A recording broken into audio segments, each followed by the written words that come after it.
Okay, you're on a weight loss journey and you're seeing amazing progress, but what I don't hear people talking enough about is maintenance. My name is Amita Nybert. I'm a registered dietitian, and I always say sometimes losing the weight is the easy part, keeping it off is the hard part. So I want to talk to you a little bit today about what I think it takes to maintain your progress. And I want to specifically kind of dial into people that saw progress tracking macronutrients. And I want to show you all the strategies that you're going to be able to implement to help you sustain your progress without tracking. So let's dive into it. I think the biggest thing that I want to start out by reiterating is that your health and wellness is it is a journey. There is no destination. There is no finish line. There is no time in your life when you will be able to significantly take your foot off the gas pedal. And I say this because I want people to understand whatever you do to lose weight, you really have to be prepared in some capacity to continue to do to keep it off. And that's what happens. I think a lot of people implement, especially as we roll into the new year, a lot of people implement really restrictive dietary practices that get them seeing big results. But once they get to where they want to be, they find that the ability to sustain those type of strict practices becomes really hard. And I'm going to talk a little bit about metabolic adaptation today. I'm not going to spend a ton of time on it, but what you have to realize is that when you implement such strict strategies, specifically eating in a significant caloric deficit, like 1,200 calories, your body adapts, all right? When you're taking 15,000 steps a day, your body adapts to that. Whatever you're doing, especially for a long period, your body metabolically adapts to that, meaning that most likely you're going to have to sustain those strategies to keep yourself where you are. Now, there are interventions, specifically reverse dieting. And I'm not going to talk a ton about that today, but I have a lot of videos on that you can do once you reach your goal weight, or you need a diet break, or you've hit a plateau that will help rebuild that metabolic rate. But as we roll into the new year, I just want to remind you, be conservative about the changes and strategies that you implement. Okay, recognize that whatever you decide to do January 1st, it's got to be something that feels authentic that you can do kind of forever. So what are the key principles that it will take in order to maintain your progress? Now, weight loss is about a lot of things, okay? In order to optimize your body to be in a space for weight loss, there's a lot of things that have to happen. You have to be in a caloric deficit. You have to be getting adequate protein. You need to be sleeping well. You've got to be reducing your stress. You know, those are kind of the big things. So as we look at maintenance, what you have to understand is those foundational things still apply, okay? So in order to, here are my suggestions that I want you to think about when you're thinking about maintenance. And again, more specifically, thinking about maintenance for people that are trying to get away from tracking the nitty-gritty. Number one, I want you to create routine and structure around your meal patterns. I want you to continue to focus on 3 meals a day. Nibbling and grazing is the biggest reason why you will start to see weight regain. Why? Because it's the little things that we do often that add up, that take us out of a caloric deficit, or if we're in maintenance, take us out of calorie maintenance. The handful of nuts here, the half of the, peanut butter sandwich your kid didn't eat there, the candy jar on your coworker's desk here. Again, you weren't nibbling and grazing. You were not grabbing those little things throughout the day when you were in your weight loss phase. So you cannot go back to that when you're in your maintenance phase. So you really want to have structure around your meals. Breakfast, lunch, dinner, maybe one snack. I think 4 meals a day is the most ideal meal pattern. Reducing your eating window to no more than 12 hours a day, I think, is another very important strategy.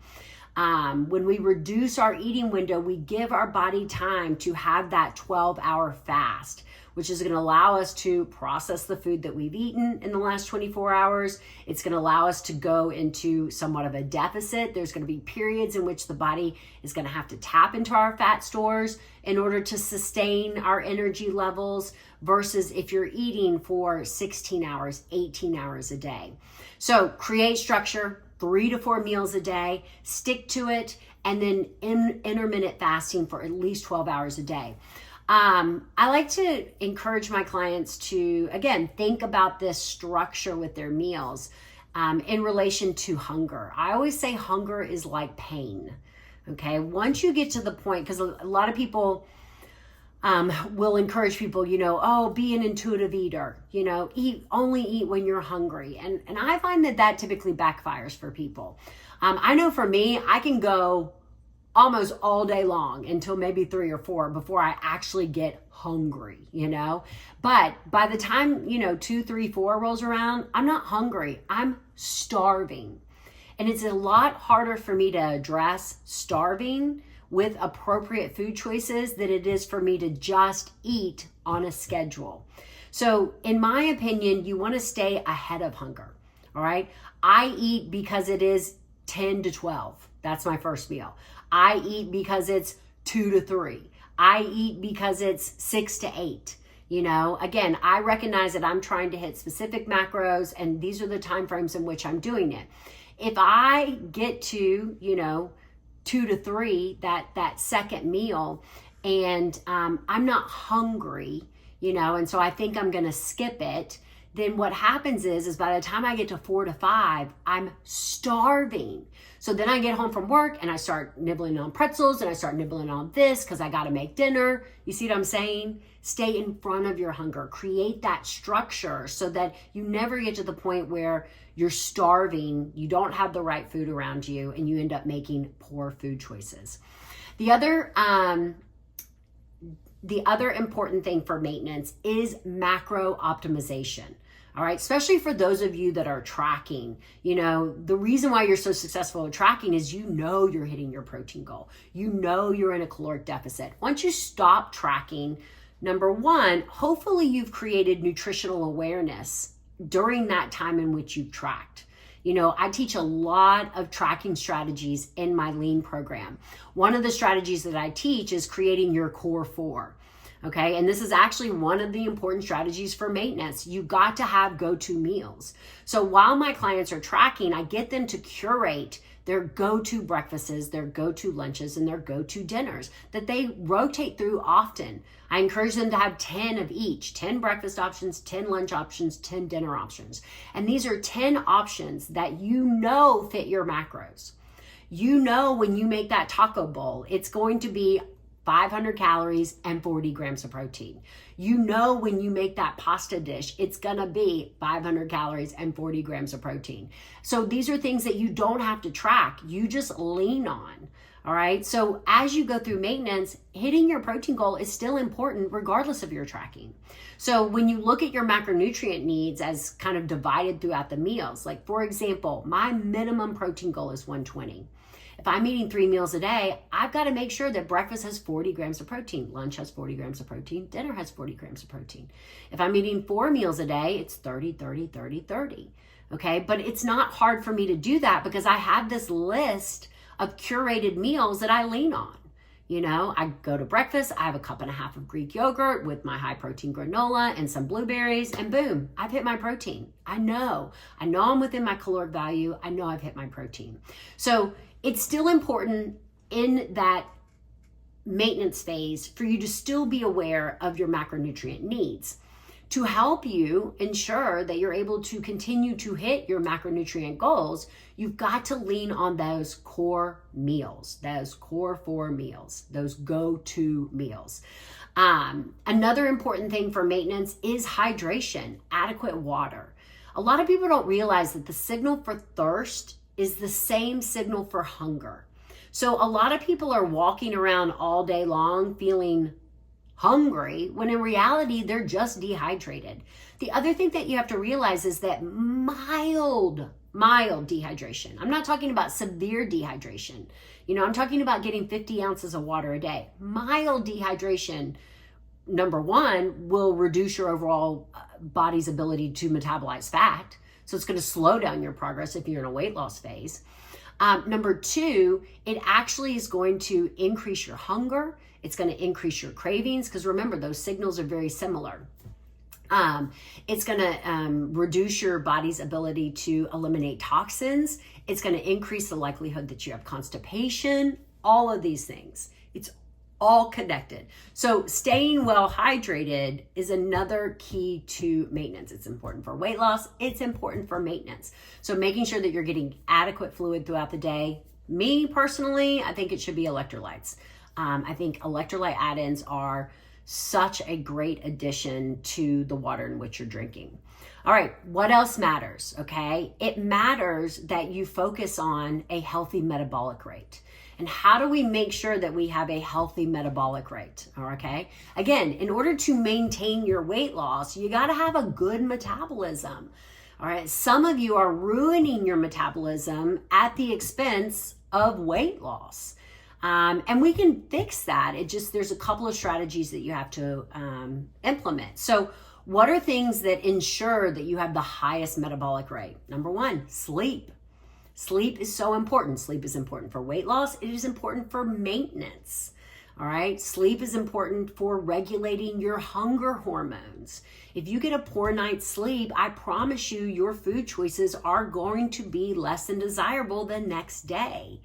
And so again, it creates this kind of vicious cycle. Poor sleep, poor food, weight gain. Okay, so sleep is extremely critical. Muscle mass, your body composition.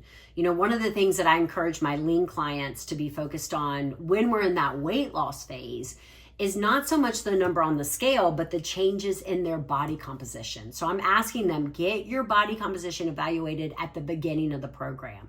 Know your percent body fat. Know how many pounds of muscle you have relative to how many pounds of fat you have. And really, we're looking to lose fat. We don't want to lose muscle, okay? It's inevitable to lose some muscle during weight loss, but you want it to be as minimal as possible. The more muscle you lose during your weight loss phase, the harder it is to keep the weight off, okay? So ideally, women need to have a percent body fat below 30. Good is below 30, ideal is below 25. Men, good is below 25, ideal is below 20. So when we're looking at weight loss, we're more focused on improving our body composition, our percent body fat, than we are the changes of the number on the scale. So we want to, number one, sustain muscle mass. Okay, sustaining muscle mass helps to sustain our metabolism.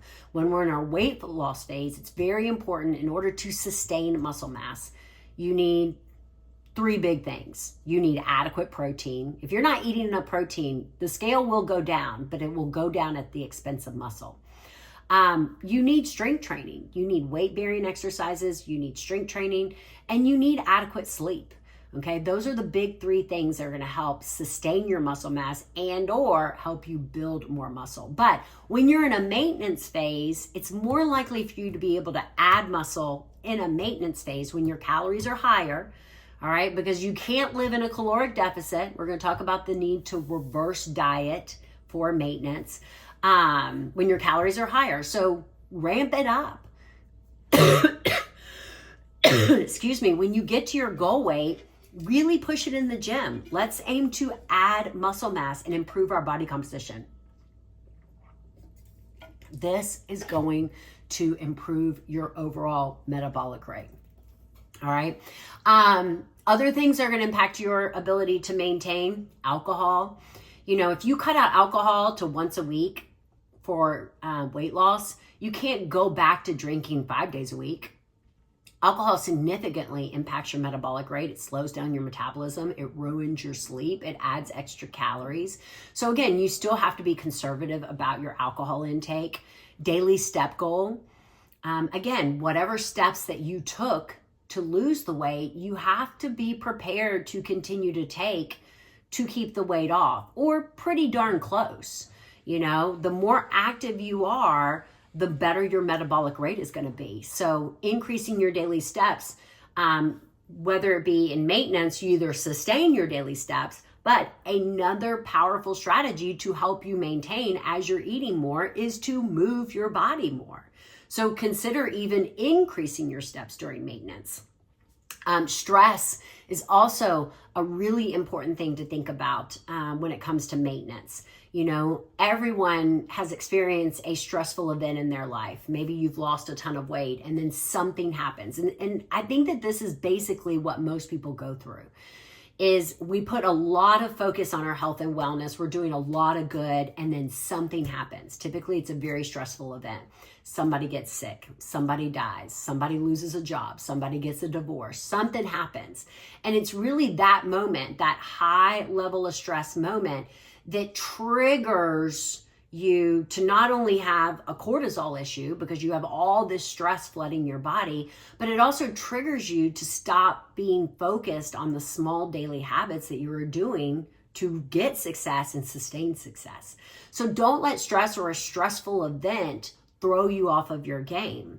You know, you got to always do something. All right. And then the last thing that I want to mention, I'm not going to go into great detail. I'm going to actually do another video to talk more about this, is the most important thing that you need to be doing when you hit the goal of maintenance is reverse dieting.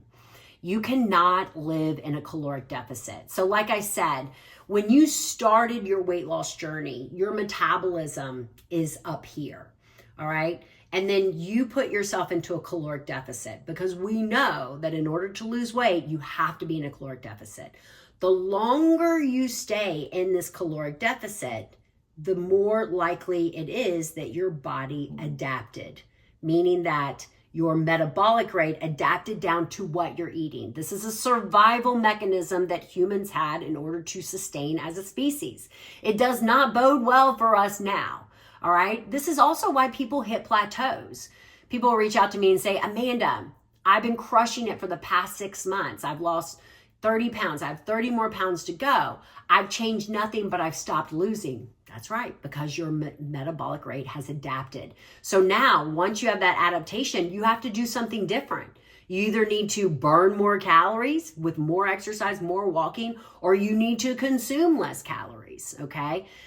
For a lot of people, and again, like a plateau situation for reverse dieting is a little bit different, but at maintenance, at this point, this is your maintenance level, okay? Your caloric deficit is now your maintenance.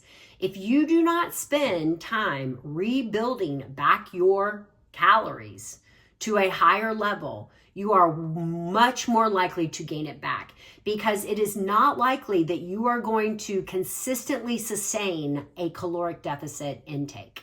Okay, so reverse dieting is where you spend 3 to 4 months slowly adding calories back. So if you're eating about 1,600 calories for weight loss, then for 4 weeks, you would bump it up to 1,700 calories. All right, and we maintain our weight within a 4-pound range. That is maintenance.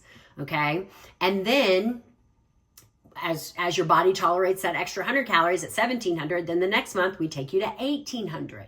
Okay, some people, it will take longer to add these calories back because they are less metabolically adapted. Okay, so they have to take longer periods for their body to adapt. Some people, they can add calories back very quickly because they are more metabolically adapted. So reverse dieting is kind of like the last piece in the puzzle in order to create that maintenance. You want to build up your calories. And that's what maintenance looks like. I think the only thing that I want to add about maintenance is the fact that you will most likely have to go into a caloric deficit at least once or twice a year. Yes, guys, again, this journey never ends. It's always a little bit of adjusting and adapting, okay? We want to spend most of our time at maintenance. We want to spend most of our time eating at a caloric maintenance value. But most people are going to need 4 to 6 to 8 weeks, maybe once or twice a year, of being back in a caloric deficiency in order to maintain. Yes. And I think that is another kind of area that people don't talk a lot about. You know, people think that once you get to where you want to be, you just cruise along. that there's no maintenance part about it. There's no kind of going back and forth. But in reality, it is a lot of back and forth. You're going to have these periods where you really dial it in. You get yourself really tight in order to stay within your, green light number. And then the rest of the year, you give yourself grace, which is when you'll kind of creep up to your red light number. So to me, maintenance is your ability to maintain your weight within a 4-pound range. Okay, your weight shifting 2 to 3 pounds is just fluid, body weight, volume. Once you start to see your weight shifting 4, 5, 6 pounds, that is fat gain. All right, so if your goal is to maintain about 140 pounds, then your range is going to be 139 to 143. All right. As long as you're staying between 139 and 143, you are maintaining. Okay. At any time during your maintenance phase that you start to see yourself hitting 134, 135, that is, people ask, when should I go in a deficit? That's when you should be thinking about, okay, I need to tighten the reins. And I really try to stress this kind of strategy of maintenance within this 4-pound range because, I'm always like, why did you let yourself gain back 20 pounds? Why didn't you pivot and make adjustments when you gained back 5 pounds? And I'm here to tell you that don't let, and I think what happens is people think it's insignificant. Oh, I've lost 20 pounds. Oh, I'm back up 5. I'm still down 15, so I'm good. But the minute it turns into 5, it will eventually turn to 10, 15, and 20. So correct your actions earlier than allowing yourself to gain it all back and having to restart again. So I hope that helps.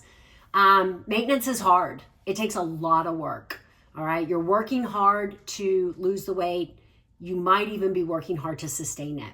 What makes maintenance even harder is that you're working hard and there's no progress to motivate you to move forward. So maintenance is really about being disciplined. If I can help you in any way create consistency in your life, if I can help you reach your weight loss goals and then help you to sustain your progress, I want to do that. Check out my lean program. Check out my website. Post any questions in the comments below. I'll be happy to answer those. Be sure to subscribe, save this YouTube, and share it with your friends and family.